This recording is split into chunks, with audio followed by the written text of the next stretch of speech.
Hello everybody, my name is Karryshh and welcome back to another recap video.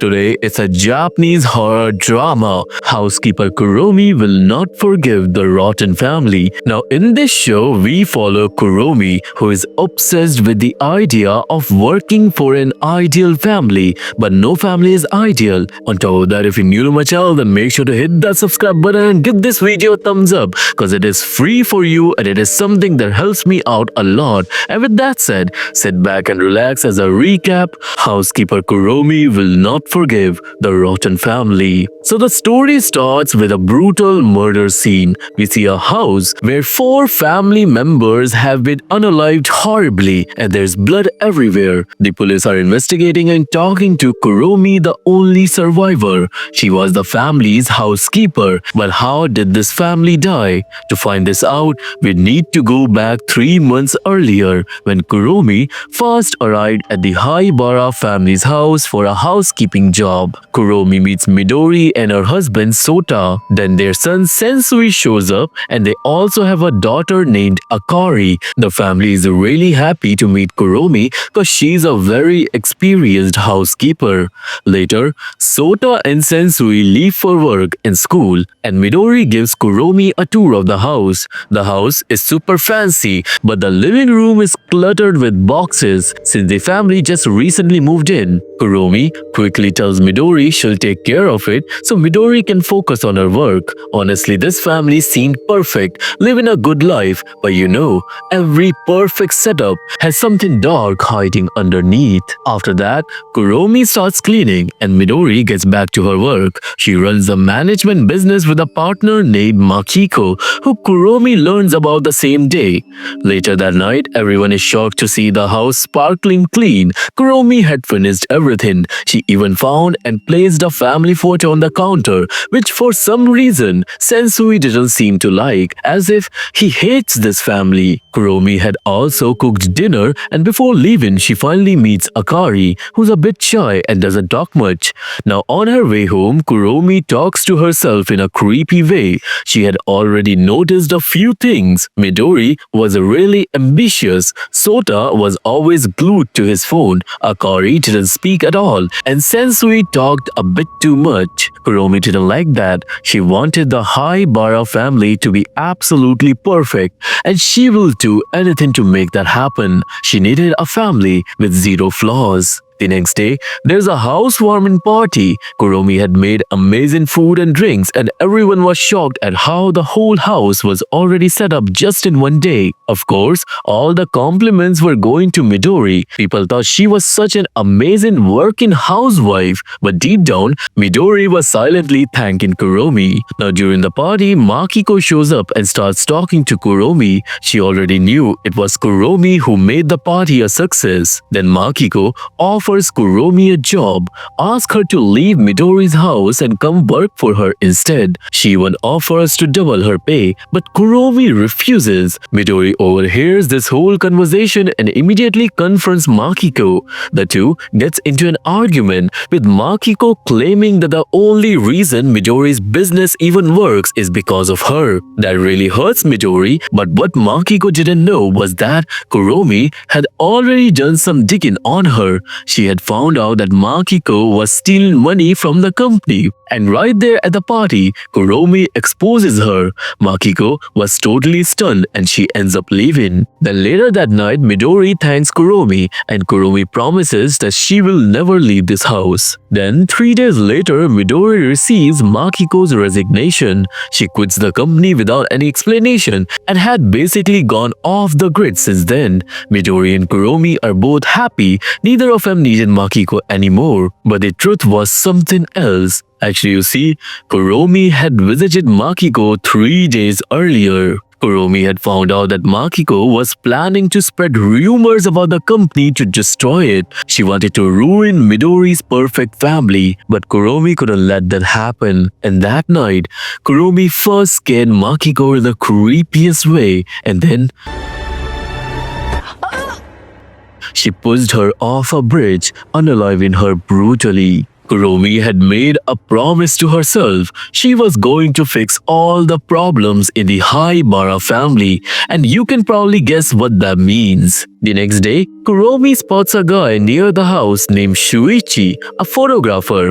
As soon as he sees Kuromi, he runs off, which instantly makes her suspicious of him. Later, while she's cleaning, Kuromi talks to Akari about lunch, but Akari seems off. She hadn't even eaten breakfast and ends up skipping lunch too, which starts to worry Kuromi. Turns out Akari hadn't been to school in over a year and a half. Now that night, Kuromi asks Midori why Akari doesn't go to school, but Midori has no idea. She's been so consumed with work her whole life that she never really paid attention to her own daughter. So now she asks Kuromi to find out what's really going on. Then in the kitchen, Sensui shows up and shows Kuromi a disturbing photo of Akari. He says a boy from school gave it to him and he thinks that Akari might be in trouble.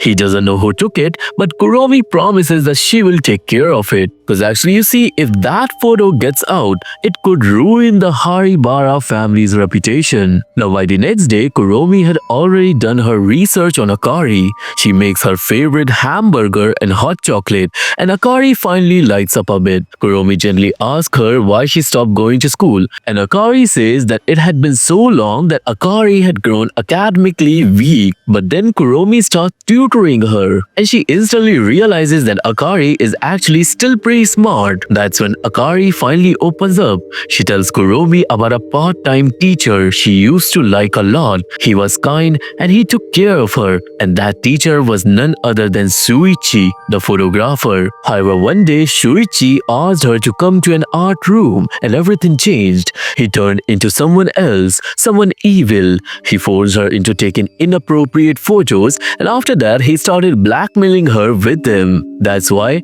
Akari stopped going to school. Now, after learning everything, Kuromi promises to Akari that she, Housekeeper Kuromi, is going to fix it all. She tells her that she'll make Shuichi pay and protect Akari's dignity so she can go back to school without shame. Then that same day, Kuromi disguises herself as a high school girl and shows up at a park where Shuichi is hanging out. She asks him if he knows of a place she can stay, and of course, Shuichi, being a jerk, offers to let her stay at his place for free. Later, when Shuichi goes to take a shower, Kuromi starts snooping around. She checks his phone and finds tons of inappropriate photos of other girls too. Turns out, Shuichi had been blackmailing a lot of him. Kuromi quickly gathers all the evidence and runs off before Shuichi gets out of the shower.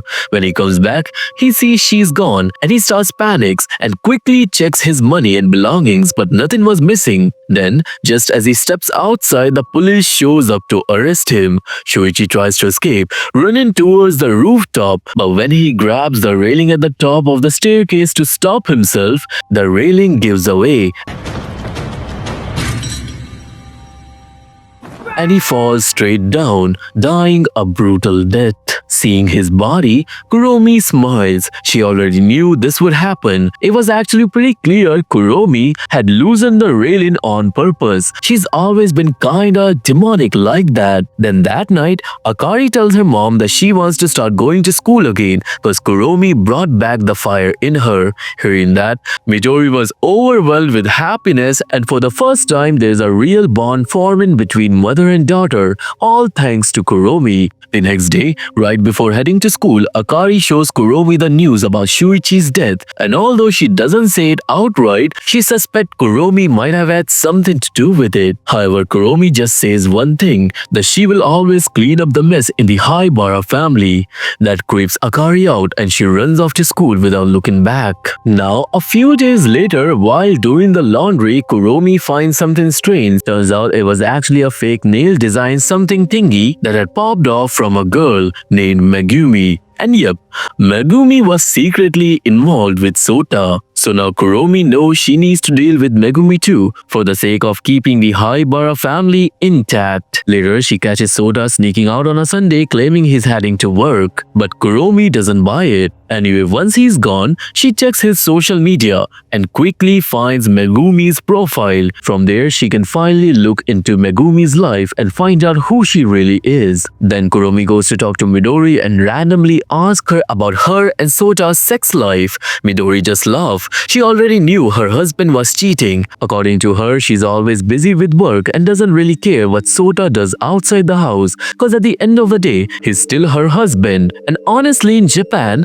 cheating is kinda normalized. But Kuromi doesn't like that mindset at all. On top of that, Kuromi had secretly planted a Bluetooth device in Sota's shirt, so when he goes to the hotel to meet Megumi, Kuromi was listening to everything. From that conversation, she realized Megumi was just a gold digger who wanted Sota for his money. That puts Kuromi over the edge. An affair has no place in a picture of a perfect family. At least not on her watch. Then Kuromi starts tailing Megumi all around and soon finds out that she already has a boyfriend named Yoshimura who has no idea what his girlfriend's really up to. Kuromi spends the whole day observing Megumi, and after Yoshimura leaves, another older man shows up to meet her. Apparently, Megumi had been dating him too, but that older guy had seen Megumi with Yoshimura and he lost it, starts getting aggressive with her. That's when Kuromi steps in. She threatens the guy with the cops and saves Megumi on purpose. She pretends to be friendly and makes sure Megumi lets her in. Then Megumi and Kuromi sit down and talk, and pretty soon, Kuromi wins her over with her words, and we find out that she had originally come to Tokyo for school, but all her classmates were insanely rich, and she always felt left out because of her financial situation. So soon she started getting involved with wealthy men, building intimate relationships just to survive. And before long, she became rich herself. After that, she made tons of friends and even met her boyfriend Yoshimura. Now actually you see, Megumi now genuinely loves Yoshimura, and even though it makes her sick to keep sleeping with other men, she feels like she has no choice if she wanna make more money. After hearing all this story, Kuromi tells Megumi she needs to be honest with Yoshimura. If he truly loves her, he will forgive her. But hearing that, Megumi insults Kuromi and walks off, and it only means that Kuromi now have to play her darker game. The next day, Yoshimura calls Megumi to meet him at school. He was clearly angry. Actually, you see, he had gotten a message from an unknown number revealing everything about what Megumi's been doing. Naturally, he asks her if that's true, but Megumi lies and manages to dodge the bullet. Still, Yoshimura gives her a serious warning. He says that if she ever betrays him, he won't hesitate to kill her, and this warning was definitely not a joke. Now the following day, Megumi is supposed to meet Yoshimura's family for the first time, but on that same day, Kuromi sends her a message from Sota's phone and asks her to meet him at a hotel. Of course, Megumi needs the money, so she goes. Sota also sneaks out of the house again, lying just like before, but this time Kuromi knows everything, so she knows that she will follow everything. Then right when this all was happening, Sensui shows up and throws another wrench in Kuromi's plans. And it turns out that Sensui is actually Sota's stepson. Midori has an ex-husband and Sensui is a biological son from that husband. So now obviously Kuromi has another mess to clean up. Anyway, Sota and Megumi end up having sex again, and this time Kuromi collects all the evidence she needs. Now while Sota go in the bathroom afterward, Kuromi sends all the evidence from Megumi's phone to Yoshimura. Then that night Yoshimura shows up and catches him red-handed just outside the hotel. But that wasn't all. Yoshimura had brought a knife with him. Furious, he doesn't even hesitate. He stabs Sota first. Sota, badly injured, stumbles and falls off the side of a staircase and gets knocked out in cold. But meanwhile, still blinded by rage, Yoshimura stabs Megumi over and over again and brutally unalive her. The scene shifts to the hospital where Midori is sitting beside Sota. As soon as he wakes up, she starts yelling at him. That's when we learn that Megumi was actually under 18 and Midori had found everything out. She wasn't mad cause Sota cheated on her, but she was pissed cause if this news goes out, her company would be ruined. She had already paid off the media to keep the story buried, but when Sota learns that Megumi is dead, he was completely shocked. Meanwhile, Sensui is at home watching the news about Megumi's murder and he's actually happy. At the same time, he's talking to his real father Takeshi. Turns out, Sensui hates Sota and can't stand his so-called perfect family. He wants Sota and Midori to get divorced so that Takeshi and Midori can be together again and Sensui can finally have the kind of love he had when he was a kid. Now that he knows Sota had an intimate relationship with a minor, he sees this as a perfect chance to tear the fake family apart. Sensui flashes back to his childhood, remembering how happy he was when it was just him, Takeshi and Midori, until one day, Midori brought Sota into their lives. From that moment on, his peaceful little family was gone. Now since Akari is technically his half-stepsister, he's not really close with her either. He wants her gone too, out of the house with Sota. That day he starts scaring her with all his plans, but then Kuromi shows up and shuts him down with her sharp words. She promises Akari that Haibara family will never fall apart, and basically Kuromi has become obsessed with making the Haibara family an ideal family. Later that day, Kuromi visits Sota at the hospital. He was depressed and confused and was not sure how to fix things with his wife. Kuromi promises that she'll take care of everything, and after that she goes to meet Midori, who's looking over Sota's hospital bills and fuming. She was seriously considering divorce, but Kuromi steps in and starts working her manipulation magic. She tells Midori that if she divorces Sota right now, the truth about what he did will definitely come out, and when that happens, Sota might say something that could destroy Midori's company. So if she wants to protect her business, she has to stay married. If Sota's family stand by him right now, the media will spin it like he's a good guy and everything will stay under control. Kuromi then puts Midori's wedding ring back on her finger, and then the next day Midori brings Sota back home. As soon as Sensui sees Sota in the house, he gets furious, but Midori shuts him down with authority. Sota apologizes to both Midori and Akari, and the three of them reunite as a family, which only makes Sensui's anger worse. The family thanks Kuromi too, and that's when Sensui realizes that he needs to get Kuromi out of the way, cause this woman won't let his perfect family fall apart. The following day, a reporter named Nagata comes to Haibara house. He works for a major magazine and wanted to interview Midori and Sota about Megumi's murder case. The whole time, Kuromi keeps a close eye on Nagata to make sure he doesn't dig up anything suspicious. Then that night, Sensui refuses to eat dinner and storms off to his room.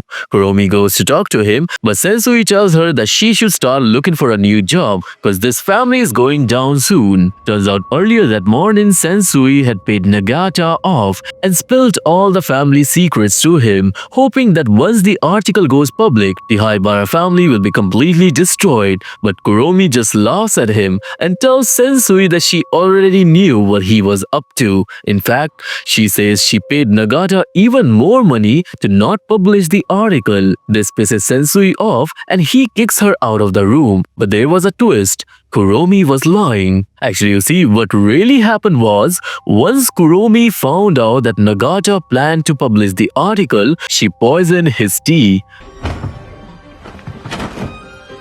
Nagata was dead before he even left the house. Then later Kuromi buried his body in the garden and planted flowers over it. For a brief moment, Akari actually saw Nagata's corpse, but Kuromi distracted her at the right time. So now, long story short, Kuromi won once again. Now this was the recap of the first 4 episodes and I recapped them correctly, but the next episode, episode 5, was actually not available with Japanese subtitles, so I had trouble understanding what was going on, but I'm gonna try to recap that episode as well with accuracy as much as I can. So episode 5 begins a few days later when it was Akari's birthday and the whole family is celebrating except for Sensui, who's still seething inside. In the kitchen, he lashes out at Kuromi and by now he knows her well enough to realize she's a bit demonic and would do anything to protect Haibara family. But this time, Kuromi warns him back. She says that no matter what he tries, this family will never fall apart.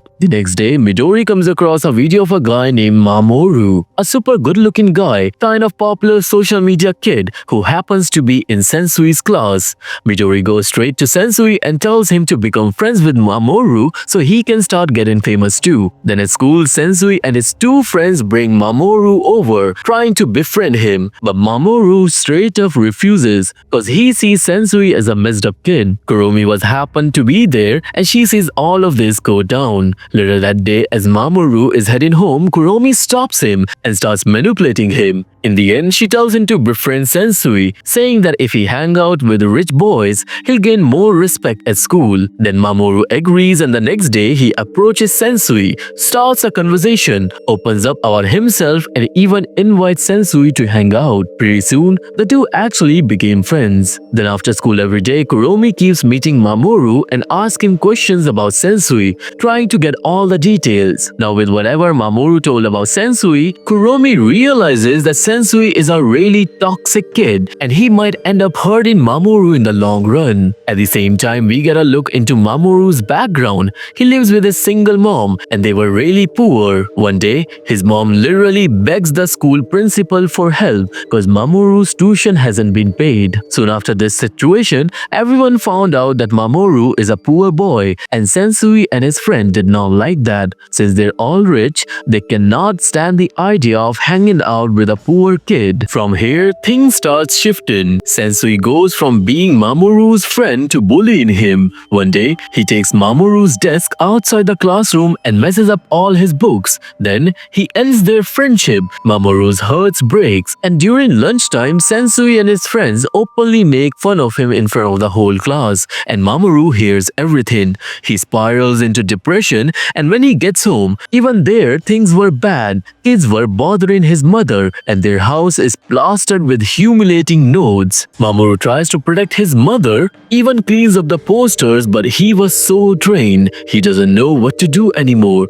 and Kuromi sees it all happening. Then that night, Kuromi prays to Mother Mary for Mamoru. She truly cares about him and feels like it's her fault. Maybe pushing him towards Sensui wasn't a good idea, but while she was praying, the candle in front of her suddenly goes out on its own. And on the other hand, Mamoru jumps off a rooftop and ends his life. This news spreads fast and when Sensui hears about Mamoru's death, he laughs like a maniac. Being a total jerk, he actually feels good about it. But then Kuromi walks into the room. She was furious. She blames Sensui for Mamoru's death and says that if he weren't a part of Haibara family, she would have unalived him right then and there. The two then get into a brutal argument and from that moment on, it's a war between them. Both of them start hating each other. Now a few days later, when everything calms down and Sensui returns to school, he finds a note in his locker saying that Sensui was the one who unalived Mamoru. Furious, Sensui takes the note to class and starts asking everyone who put it there, but no one answers.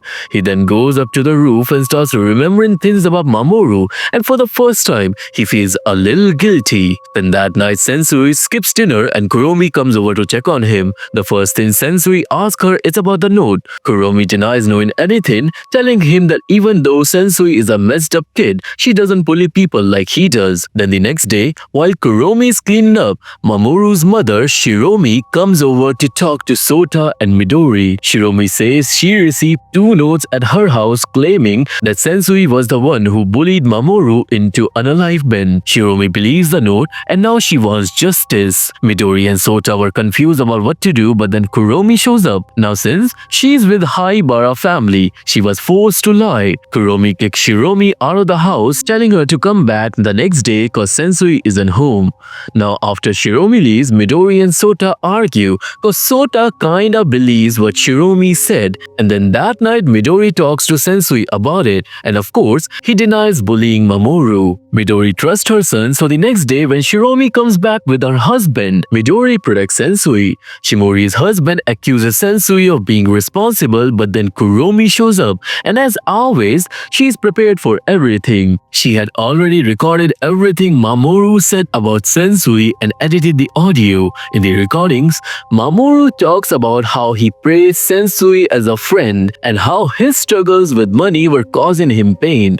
The recordings makes it clear that Mamoru unalived himself cause of his poverty. When this fake evidence comes out, Shiromi starts apologizing to Haibara family, but her husband stops her. He was completely unaffected by the death of his son, and seeing that, Sensui starts remembering how good of a person Mamoru was, and he yells at Shimori's husband, asking what kind of man laughs at his own son's death. Shimori's husband and Sensui starts fighting, but Kuromi steps in to break it up. But while doing so, she notices Shiromi has bruises on her hands and legs, which was a sign that her husband has been physically abusing her. Now, after Shiromi's husband leaves, Kuromi talks to Shiromi and tells her that she can teach her how to get rid of her abusive husband. But that day, Sensui overhears all of that. Then that night, Sensui asks Kuromi why she helped him in this case, and Kuromi replies that she didn't help him, she helped Haibara family. Then the next day, Sensui finds out that Shimori's husband was found dead in the bathtub, and he finally realized that Kuromi might be behind it all. Kuromi is systematically taking out anyone who's causing trouble in Haibara family. And now Sensui holds the most suspicion. Meanwhile, back at home, Sensui's biological father Takeshi shows up in front of Kuromi. So maybe it means Takeshi is next on the line. But we will find that out soon, cause we all know Housekeeper Kuromi will not forgive the rotten family. So this was the recap video of the series Housekeeper Kuromi Will Not Forgive the Rotten Family, the first 6 episodes. And I hope you have liked this video. If you have, then please subscribe the channel, give this video a thumbs up. I really need your support to grow further. If you wanna watch these 6 episodes, there is a link to my Telegram channel in the description box. If that link does not work, just go to Telegram and put my channel's name in the search bar. How and when you can find it on my Telegram will be revealed on the channel, so go join that. I'm mostly active on Insta, so you can follow me there as well. And please turn on the bell icon, again subscribe and like the channel, cause I really need your support to make this work. And now I'll see you all in the next one. Till then, stay awake, cause they always see you.